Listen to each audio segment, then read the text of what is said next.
करण्याचं काम, सहकार्य करण्याचं काम किंवा हे इथं येऊन तरी त्याचं आपल्या व्यक्तिमत्वासाठी त्या फायदेशीर ठरत असतात.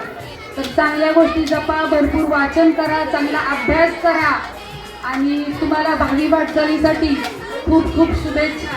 मंडलिक वस्ती शाळेमध्ये अगदी हाकेच्या अंतरावर असलेल्या उर्माळवाडी शाळेत होते. ते इथलं कार्यकर्तृत्व, इथल्या शाळेचा गुणगौरव मी ऐकून होते, परंतु प्रत्यक्ष पाहण्याचा आणि तिथं काम करण्याचा मला संधी या शाळेत मिळत आहे.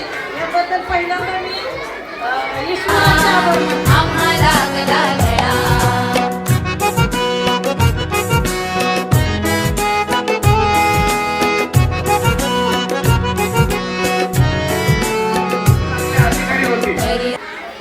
आणि ज्यावेळेस मंडलिक वस्ती आणि तावशी परिसरामध्ये स्वतः अधिकारी आपल्या लाल दिव्याच्या गाडीत येतील त्यावेळेस खरं तर या शाळेचं आणि या शिक्षकांचं स्वप्न साकारलं.